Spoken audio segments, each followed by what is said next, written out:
गुरुपद कंज कृपा सिंधु रूप हरे महामोहतम पुंज जासु वचन रवि करनी करा। धर्मानुरागनी प्यारी जनता, मैं जिस विषय को अपने गुरु महाराज से जानना पाया हूँ वह आप लोगों को सुनाने आया हूँ। वह विषय खास तरह से ईश्वर की भक्ति है। ईश्वर की भक्ति इसका खास विषय है। जिस चीज़ की आवश्यकता नहीं हो उसके बारे में कुछ कहना व्यर्थ है। अभी आवश्यकता हो तो कहना भी ठीक और सुनना भी ठीक। किसी देश पर जब शत्रु की चढ़ाई होती है तो उस शत्रु को टालने के लिए अवश्य यत्न करते हैं।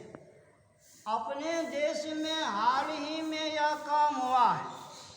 पाकिस्तान की चढ़ाई में बहुत बहादुरी से सैनिकों द्वारा उसको रोका गया।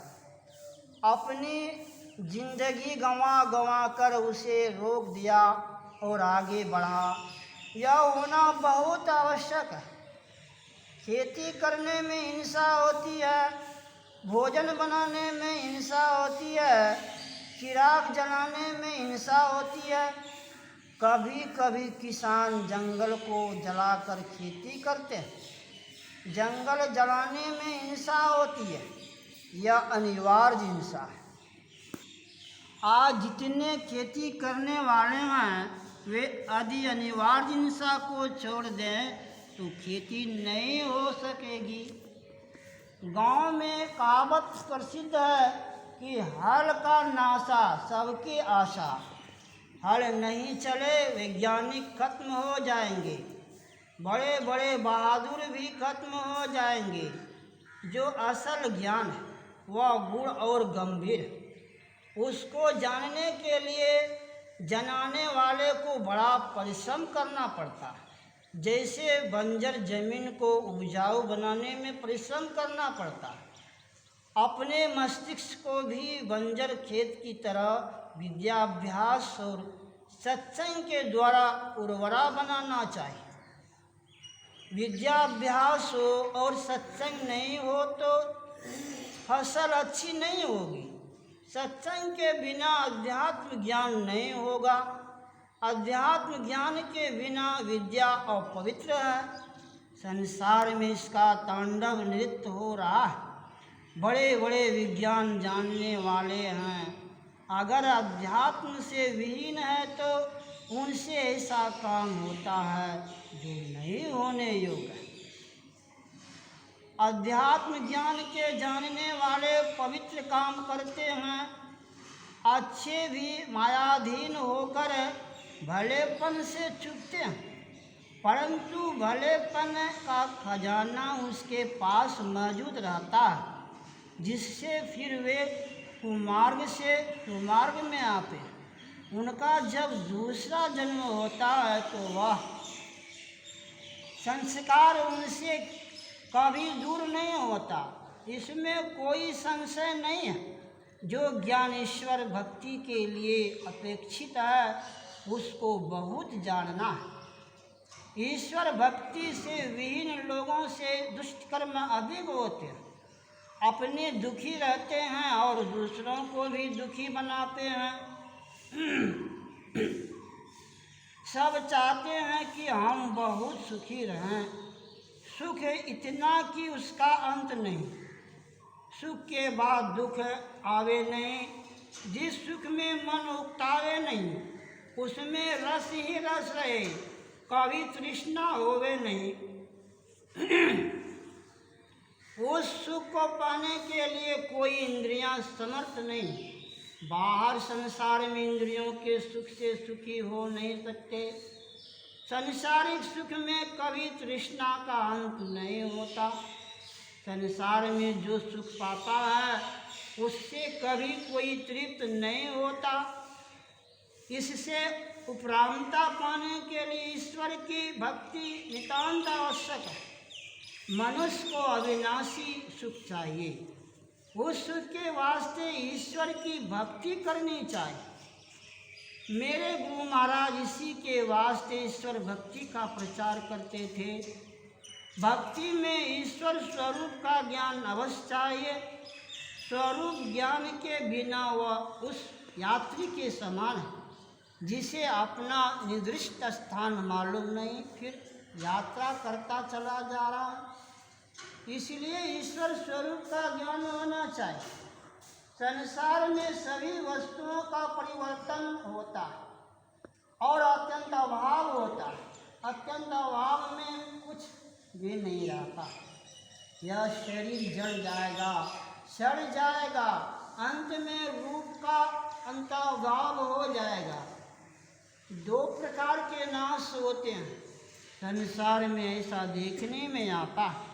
हिमालय पहाड़ है, कुछ ना कुछ उसका अंश सड़ता जाता है। अगर ऐसा कोई वायु वाला हो तो बतला सकता है कि इसमें कितनी बदली हुई। कुछ विद्वानों का कहना है कि हिमालय पहले समुद्र में था। संसार का सभी पदार्थ परिवर्तनशील है। ईश्वर तब से है जब देश काल का भी पसार नहीं था। कबीर साहब कहते हैं कि आवे जाए सो माया, ईश्वर सबसे पहले का है। जो सबसे पहले का है वही परम प्राचीन, परम पुरातन, परम सनातन है। यह केवल कल्पना नहीं है। शून्य नहीं होता तो सौर जगत नहीं होता। सबसे पहले का वही है जिसका आरंभ नहीं, अंत नहीं। ईश्वर को जब हम आदि अंत रहित कहते हैं तो उसके विस्तार का बोध होता है। विस्तृत का ज्ञान माया के अंदर होता है। ईश्वर विस्तृत तत्व से भी बाहर है। उपनिषद में आया वायुरेथे को भुवनम प्रविष्ट रूपम रूपम प्रतिरूपो एकस्तथा सर्वभूतांतरात्मा रूपम रूपम प्रतिरूपो वैस। प्रकृति के पार का जो स्वरूप है वह हद बेहद और विस्तृत तत्व से भी परे का है। उसमें न परिवर्तन होता है और न अत्यंत अभाव। बुद्धि के विचार में यह बात आती है। परमात्मा बुद्धि की शक्ति से परे है। उनके साथ साथ दूसरा तत्व भी है, कोई बता नहीं सकता। वह एक ही एक है। प्रथम एक सो आपे आप। शून्य में बहुत सी चीज़ें रहती हैं। यह शून्य बहुत मोटा है। जिस शून्य में कुछ भी मोटाई नहीं, वह इतना सूक्ष्म है कि इससे अधिक सूक्ष्म कुछ हो नहीं सकता। आदि अंत रहित के मुकाबले में आदि अंत सहित वाला पदार्थ सब तुच्छ। आदि अंत सहित वाले पदार्थ को मिलाकर कितना भी बड़ा मंडल बना लो, वह आदि अंत रहित नहीं हो सकता। दूसरी बात यह है कि सूक्ष्म तत्व को स्थूल यंत्र ग्रहण नहीं कर सकता। हमारी इंद्रियां सभी स्थूल हैं, इससे ईश्वर स्वरूप का ग्रहण नहीं हो सकता। इसलिए राम स्वरूप तुम्हार वचन गोचर बुद्धि परा अविगत अकथा पार नेति नेति निगम कर। गोस्वामी तुलसीदास जी। इतना सूक्ष्म परमात्मा का स्वरूप है, इस स्वरूप का नाश नहीं होता। इसको नहीं पाने से ईश्वर की भक्ति हो गई कभी नहीं हो सकता। अपने को मत हराओ, अपने को समझकर स्थिर रखो। अपने आप से जो ग्रहण कर सके वही ईश्वर है, उससे बुद्धि नहीं पकड़ सकती। अपने आप स्वयं पकड़ सकते हैं। ईश्वर अंश जीव अविनाशी चेतन अमल सहज सुख राशि। अंश अंशी को अवश्य पकड़ता है। अंश उतना ही सूक्ष्म है जितना परमात्मा। दोनों में जातीयता है। आप स्वयं अपनी सूक्ष्मता के कारण ईश्वर को पकड़ेंगे, अपने को पहचानेंगे, अपने से अपने को पहचानेंगे।